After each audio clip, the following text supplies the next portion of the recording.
Her father and brother brazenly demanded our dream house for her bitchy sister and computer game-addicted husband.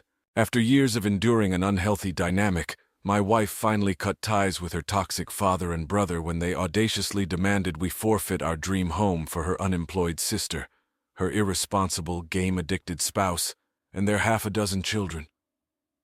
My family-in-law has a very damaging relationship with my wife, and it has begun to impact my well-being. You see, during her childhood, my wife was the favored one, and her dad was exceptionally attached to her. Emily has confided in me that because her mom was frequently occupied with her career, her father and she spent considerable time together. However, I've observed that her brother Mike isn't treated similarly by her dad. Although I'm confident that her father cares for both his kids, it is evident that he has a preference for my wife.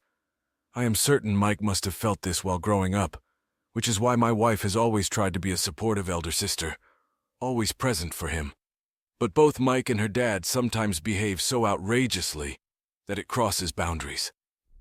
For example, when we first began our relationship, Emily, who had just graduated from university, and her family, including Mike, resided in the same home. My parents-in-law had given her an entire floor to herself for privacy, allowing her to invite anyone she wished. This is why she occasionally invited me over to stay the night. However, on multiple mornings, Mike would burst into the room without knocking while we were still in bed. As you might imagine, there were times we were not appropriately dressed, yet he acted as if it were completely ordinary and started chatting with Emily about trivial matters. This was exceedingly awkward for me, as I was uncomfortable with him seeing me in my sleepwear. Before anyone comments, I completely understand that Emily lived with her family at that time, so perhaps I should have anticipated this. However, is it really too much to expect someone to knock before entering a room? I suppose siblings can sometimes be very close, but Mike and I were not familiar with each other when Emily and I first started dating, hence I found it extremely disrespectful. Naturally, I spoke to Emily about it and told her I wouldn't be visiting unless she put a lock on her door. She agreed. But as expected, Mike tried to force his way in the next morning. He started yelling about why the door was locked, jiggling the handle and banging on it, demanding that his sister let him in. Emily finally opened the door, and he stormed in, questioning the necessity of the lock. When he saw me, he pointed angrily and started yelling at Emily, accusing her of installing the lock because of this intruder. I was taken aback by his rudeness. Emily told him it was her decision to install the lock, but Mike wasn't convinced. He furiously claimed that siblings should have no secrets between them. Emily explained that there were no secrets, and that the lock was to prevent him from barging in while we were sleeping, as it was very disruptive. Hearing this, Mike turned his anger towards me, shouting that it was all my fault, and that I was coming between him and his sister. This was all too much for me, as I avoid confrontation, so I excused myself to go to the restroom. I could still hear him yelling and Emily trying to calm him down. When he finally left, Emily came to comfort me, apologizing for his behavior and assuring me that she would speak to him again to make him apologize to me as well. The following weekend, when I visited, he apologized with a very poor excuse, saying he needed to talk to Emily urgently about something. Hence, she thought it would be fine to enter. Emily firmly told him not to disturb us again, and he meekly agreed. Although this issue was resolved, it wasn't the only odd behavior he displayed towards Emily. If Emily and I disagreed on something, even minor things like movies, and Mike was around, he would start telling her that she should be with someone who shared her tastes, and that we were obviously mismatched. Emily would give him a disapproving look, but he would just smirk. Another incident was when he would ask me uncomfortable questions about my past, trying to pry into my life. Emily and I had been honest about our pasts from the very beginning, but I didn't feel comfortable sharing this information with her brother. Despite my feelings, he would ask me awkward questions like, "Why did your ex break up with you? Were you not good enough for him?" Or make comments like, "My sister's previous boyfriend was much more attractive than you." These questions and comments would occur whenever he and I were alone. I began to suspect that he was trying to undermine me. Initially, I kept silent, but as this continued, one day I had enough. I responded to his taunt by saying that I preferred my ex-boyfriend's family over Emily's because my ex-boyfriend didn't have intrusive family members. Mike looked surprised by my reaction, and this seemed to silence him for a while. What I said was essentially true. Even though Mike had a strange relationship with my wife, her father was no better. When I first came into her life, her dad would ignore me, but once he realized that Emily and I were serious, he started acting like I was trying to take his daughter away from him. He would purposefully ignore me at dinner or during family gatherings and act like I didn't exist. Emily sometimes noticed this and would try to talk to him about it, but he never changed. Her father once even called me pretentious and spoiled just because my parents sent me to a private school while he was a public school teacher. I even know he tried to persuade Emily not to marry me and told her to keep looking for a better match. Fortunately, my wife didn't care about his opinion and proposed to me anyway. When her father and Mike found out that she had proposed, they freaked out. Both of them called to tell me that perhaps this was a bad decision, and since Emily wouldn't listen to them, I should end the relationship and return the ring. I found this very strange and refused, telling them that they were overstepping by asking me to do such a thing when I loved Emily and wanted to spend my life with her. When they realized they couldn't convince me, her dad begrudgingly told me that I should strive to be the best husband for her and take care of her the way he had taken care of her all these years. I was a bit offended but tried not to take more offense to his words. Mike, on the other hand, called me a gold digger and said his sister deserved someone more suitable. He threatened to expose me before our wedding so that Emily would never marry me. After this conversation, I immediately talked to Emily about everything, and she was shocked at how rude they were towards me. She argued with them over this, but both her father and Mike insisted that I wasn't good enough for her. She told me to ignore them, and that she loved me regardless of what they thought. Although her words were comforting, I still felt bad that her own family wouldn't accept me. Emily and I had already decided to pay for our own wedding, so when her dad offered to cover half of our expenses, we declined politely, with Emily telling him how hard we had worked to save money for this special occasion. Instead of being happy for us, this made him even more upset, and he started telling Emily how sad he was that she didn't need him anymore. However, Emily's mom seemed very proud of us. Her mom, unlike her brother and father, was quite calm and never had an issue with our relationship. Since her dad continued to complain to Emily, we compromised by telling him that we would love it if he wanted to organize the rehearsal dinner for us. He agreed, and we appreciated the gesture. However, as the wedding approached, things took an unexpected turn. The first incident was when Mike invited himself to have dinner with us, telling Emily how much he missed her. By this time, Emily and I were living on our own after our engagement, so we thought he genuinely wanted to spend time with his sister. Emily asked me if I was okay with having dinner with him, and I reluctantly agreed, not wanting to be rude to my soon-to-be family member. While we were having a good meal, Mike suddenly started talking about how he absolutely detested unfaithful partners, and that cheaters were nothing but worthless. We looked at him curiously, wondering where he was going with this, when Mike looked me square in the face and asked how it felt to be a worthless cheat. My brows furrowed in confusion, and then Mike began to yell, accusing me of having an affair with my coworker, Zach. Emily asked him what he meant by that, and Mike triumphantly began pulling out pictures of me and one of my colleagues, waving them around and insisting that he had caught me red-handed. I knew that I had never been unfaithful to Emily, so I was curious as to why he thought I was having an affair with my coworker. Looking through the pictures, they appeared quite innocent. It's true that Zach and I were close coworkers, but only because we had both started at the company at the same time and helped each other whenever we made mistakes to avoid reprimand from our boss. Zach even had a girlfriend, and Emily knew about that. I didn't have a lock on my phone, and had always been transparent with Emily about all my colleagues. These casual moments captured in the photos were twisted by Mike into something they were not VJ evidence of an imaginary affair. In reality, it was far from his baseless accusations, and I felt a surge of irritation at his attempts to tarnish my integrity and strain my relationship with Emily.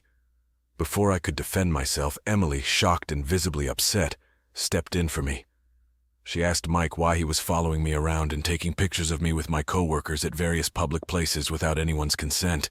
Mike, hearing this, started justifying that he only wanted to investigate me since I wasn't of their status, and he was afraid that I was marrying her to take away her money. Emily firmly told Mike that his claims were groundless and that he was creating unnecessary drama out of nothing. She tried to reason with him, asking him to stop spreading lies and trying to harm our relationship, but Mike kept yelling that she should open her eyes to the obvious affair. I also tried to tell him that we were just co-workers, but he vehemently stuck to his statements. The atmosphere grew tense as his accusations intensified.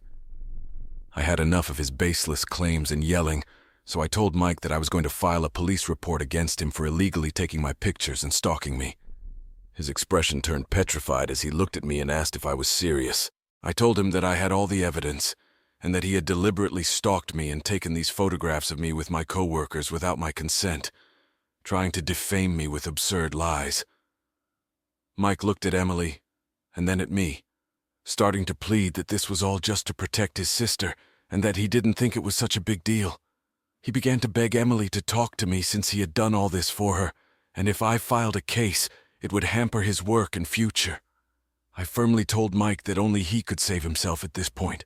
Mike asked me what I wanted, and I told him that I would not file a case against him as long as he stayed far away from my life. At this point, there was nothing Mike could do to escape this situation. He looked at his sister, but Emily supported me and told him that he should be grateful that I was willing to let this go, since what he had done was clearly wrong. Mike begrudgingly agreed to stay away from me, and since that day, he and I haven't spoken. Emily continues to have a relationship with him, but he has never dared to talk to me again. The second incident occurred just the night before our wedding during our rehearsal dinner. Emily's dad, who had insisted on taking responsibility for the rehearsal dinner, declined our offer to help him in any way leading up to the event, assuring us that he would take care of everything. However, upon arrival, it became evident that the preparations were not as anticipated. The rehearsal dinner turned out to be a collection of plastic tablecloths on picnic tables and cold Mexican food. During dinner, he kept acting upset, making the whole celebration feel a bit off. He got drunk and started behaving inappropriately with the other guests, saying he couldn't wait for the wedding to be over and how stressful it had been, even though he did not contribute financially or in any planning. Eventually, Emily's mom got upset as well and escorted him out. Mike tried to protest, attempting to justify his father's behavior, but Emily's mom refused to listen. As you can imagine, it was a complete disaster, and I started freaking out that both these men would somehow spoil my wedding the next day. That night, Emily and I had our first fight. I told her firmly that she needed to uninvite both her dad and Mike since, clearly with the way they were behaving, they would definitely do something to upstage us during the wedding. My wife vehemently refused and tried to assure me that her mom would be there and wouldn't let them get away with anything. Then I had to threaten Emily that if she did not uninvite her father and brother, there would be no wedding the next day. Emily was visibly shocked by my demand, as I knew exactly how I sounded, but I was anxious thinking about what these men would be up to. I didn't want to be embarrassed again in front of my family and friends on my wedding day. Emily clearly didn't have strong boundaries, but I hoped with this ultimatum she would understand just how much they were starting to affect our relationship. Thankfully, Emily did understand and made the right choice. She called her mom early in the morning and let her know that her father and Mike were uninvited. Her mom didn't even seem surprised and assured her that she would make sure that they wouldn't show up uninvited. After a few moments of our conversation with her mom, Emily's dad and Mike started calling her continuously, clearly to convince her to let them come to the wedding. But Emily firmly told them that after how they had behaved with me throughout our relationship, she didn't feel comfortable with them being there. Hearing this, her dad started telling her how bad of a man I was for coming between him and his mother. Mike tried to reason with him as well, but Emily stood firm. I did feel bad that her mom couldn't come to our wedding because of her father and brother, and believe me, I felt terrible for my ultimatum. However, all my guilty feelings vanished when I later learned from some of Emily's cousins that Mike and her dad had planned on wearing white to our wedding. They told me how they all had a family WhatsApp group with only female members, and in this group, Mike had encouraged others to wear white too. saying there was no reason for the bride to be the only one in white. I was shocked at how low they could go just to hurt me. After learning this, I was glad they were uninvited. Emily did miss her family, but she also understood my perspective. Overall, we had a fantastic wedding, and no one tried to upstage us. Since that day, her dad and Mike stopped talking to me completely, which made me very relieved, and I was perfectly comfortable with it. They would only invite my wife over for dinner or on special occasions, which I didn't mind terribly. Her mom, on the other hand, was kind to me, and we continued to stay in touch over the years. Emily and I saved our money meticulously and eventually bought a new house this year. It is our very first home, and as you can imagine, we were very excited about finally owning something this significant. Her parents and Mike did come to visit our place for a small housewarming celebration, and on that day, to avoid them, I visited my parents and spent some time with my family. Now coming to the main issue. Last month, out of the blue, her dad called me. This was very unexpected since he and I had never talked with each other since the day I married Emily. Surprisingly, he asked me casually about how I had been and how my life was going. I was a bit taken aback by his sudden interest, but I answered his questions regardless. Then he started asking how it felt to live in such a huge house when it was just Emily and me. His words stung because Emily and I had been wanting to get pregnant for a long time, but due to some infertility issues, I was unable to get pregnant. Emily knew about this, and although we mourned that we might never be able to have children of our own, we eventually accepted it. I had told Emily several times when I first found out the news that she was welcome to divorce me if she wanted to, so she could eventually marry someone else and have her own children. But Emily had always stood by me. She loved me and told me it was okay for us to be childless as long as we had each other. Obviously, our families also knew about this, which is why her dad subtly commented on it. He then went on to inform me that Mike's wife was pregnant. I was shocked to hear this since this was going to be her 6th child. I had heard from Emily how jobless her husband was and didn't believe in using protection, which led to these accidental pregnancies. Mike's partner was the epitome of laziness and did nothing around the house to help her or the kids. I have heard from Emily that he treats his wife like his personal maid. He never even pays any bills around the house.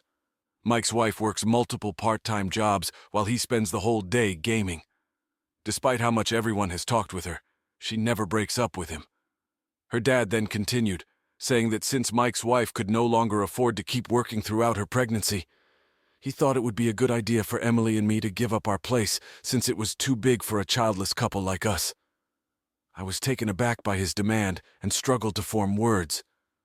I asked him if he was joking, but he went on to say that he was, in fact, very serious, and that Mike and his wife deserved to live in a bigger house, not have space at her own house to let them move in. She had asked them to move in with us. The weight of this announcement hung in the air, and I found myself trying to compose my response amid the whirlwind of emotions that now enveloped me. I explained to her that this was our house, which we were still paying for, and the notion of someone else moving in with us so abruptly without even asking for our permission was intrusive and ridiculous.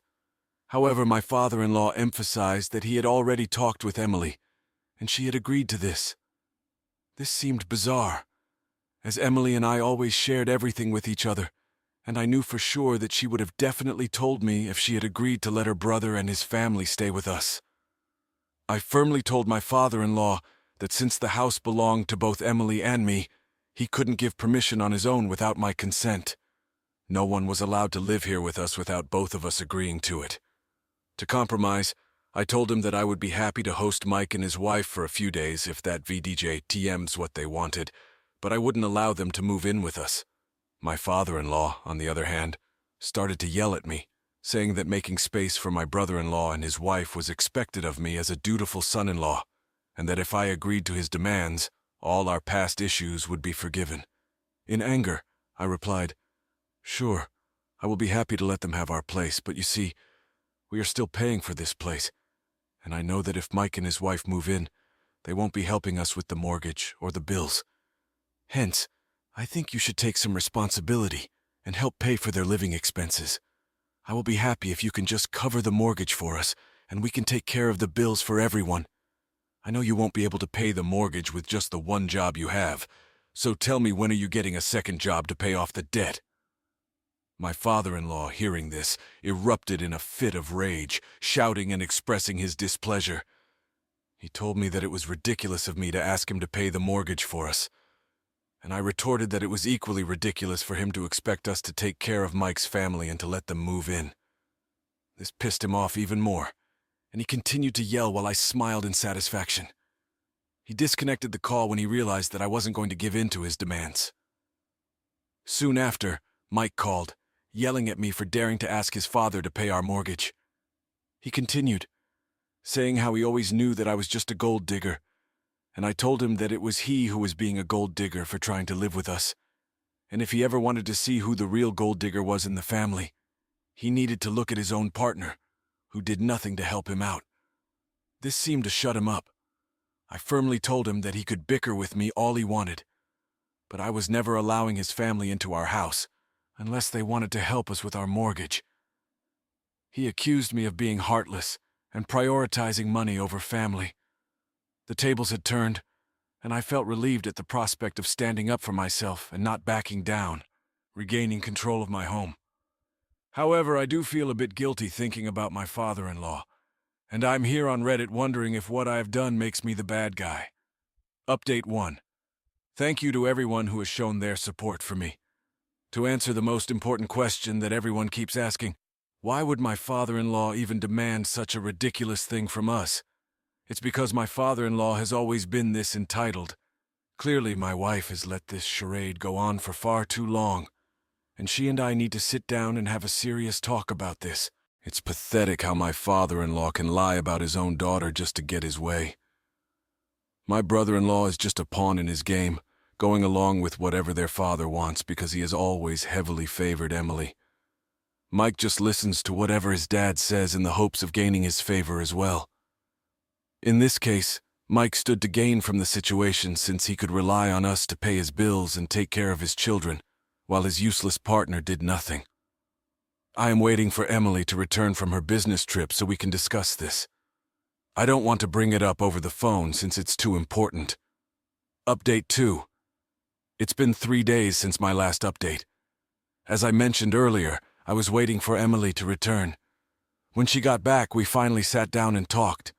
I told her about how her father had called me, demanding that we give up our house for her brother and his family. Emily was clearly taken aback hearing this, and I went on to tell her the entire story. She then confessed that she had no idea about all this, and that the only thing her father had told her before she left was that her brother's wife was pregnant.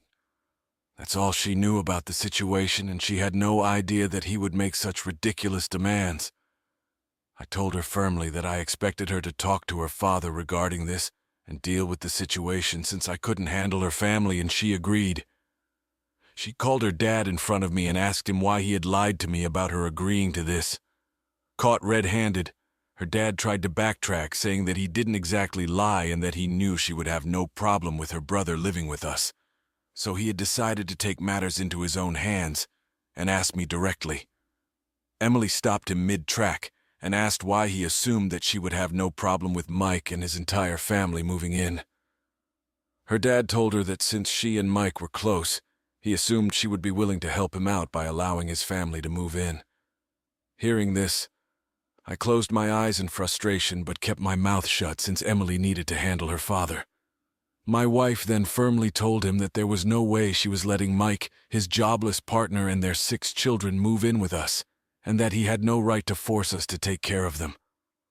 Her dad started yelling that Mike really needed someone at this point, but Emily told him that it wasn't our responsibility, and that if he wanted, he should take care of Mike himself. Her dad then began to say how her mother didn't want that, and that their house was too small. But we were living in such a huge house, so we could easily help out. He even went on to say that since I was childless, I could help take care of Mike's kids, and this would make me feel fulfilled. My eyes widened in shock, but for the first time I watched Emily's face change color. She yelled back at him that he had no right to say something so insensitive about me, and that he couldn't use that against me to force me to take care of Mike's children. She continued telling him that their mother rightfully didn't want anything to do with Mike, since he had become a burden and that she was done with both of them. Her dad tried to backtrack, but Emily continued to yell at him that she had tried her best to have a good relationship with them even after they had continuously disrespected me, but she couldn't take this anymore. He started begging her, but Emily told him that this was our house, and I was her spouse, and anyone who disrespected me disrespected her as well, and didn't deserve to stay in our lives. With those final words, Emily cut the call. Since then, she has had no contact with both her father and Mike. Her mother did call to talk to her, but after learning of the entire incident, he understood exactly why Emily had taken such a drastic decision. Her mom talked and apologized to me on behalf of her husband, but I told her that it wasn't her fault anyway. Update 3. It's been an interesting 2 weeks. A lot of people suggested I install cameras around my place just in case Emily's father and Mike decided to show up and create a scene. So I did order them online and installed them all around my place. Well, as luck would have it, they did decide to show up last weekend, knocking on my door while I was all alone. When I saw that they were there from my camera, I called Emily immediately, and she said she was on her way. When I opened the door, there they were, my father-in-law and Mike, looking furious. They demanded I let them in, but I stood my ground, refusing to allow them entry and telling them that if they had anything to talk about, they could talk to me from outside. Her father started yelling about how heartless I was, accusing me of being greedy and selfish. I calmly told him that this was our home and that they had no right to barge in uninvited. He continued his tirade, unaware of the cameras capturing every moment. I calmly reminded him of our previous conversation, reiterating that I would not be giving up my home for Mike and his wife, and that if they had anything further to talk about, they should wait for Emily to come back home. Mike, in turn, started to yell that I was breaking up the family for no reason, and that I was being too stubborn. He told me that not only was I a gold digger, like he had always known, but now I was trying to take his sister away from them. I then informed them that whatever they were saying was being recorded by our cameras, and that I would be using this evidence to get a restraining order against them, so that next time they couldn't come within 150 feet of our house. Their eyes widened in shock, and her father yelled that I wouldn't dare do that. I smirked at him and told him that if they didn't get off our property this very minute, he would be receiving a legal order very soon. This scared them straight, and Mike started to say that I was overreacting and that it wasn't a big deal. Fortunately, at this point, Emily arrived. She walked towards us calmly and asked her father what they were doing there. Her father rushed to hug her, but she deflected him and asked him firmly again what he and Mike were doing here. Mike started to say that they knew it was me who was trying to control her life by not letting her talk to them, and that they had come here to confront me. I rolled my eyes at how absurd they both sounded. Emily clarified to both of them that it was she who had made the decision to go no contact, and that she did not want anything to do with them. Her father started to beg her at this point to forgive him, but she simply asked them to leave the property, or she would have no choice but to call the police. Their eyes widened in shock. Clearly, neither of them had expected this reaction from her. Emily went on to tell them that if they ever showed up at our house again, then we would be free to call the police on them and have them removed forcefully. They looked devastated, but Emily didn't care anymore. I felt relieved that my wife was finally standing up for me. Eventually, both of them left, still fuming. Since then, Emily has talked with her mother, who was as shocked as us that her father and Mike had gone behind her back to show up at our house unannounced. She assured us that we were right not to let them in. She is also becoming increasingly frustrated with their behavior. I know that with Emily being so firm about it and kicking them out, they will not dare set foot on our property ever again. If they do, well, I will contact a lawyer and send them a notice immediately. I'm glad that my wife has finally realized how toxic her family is, and hopefully they won't trouble us anymore so we can peacefully live our lives. I hope this is my last update since I want to move on from this situation as well.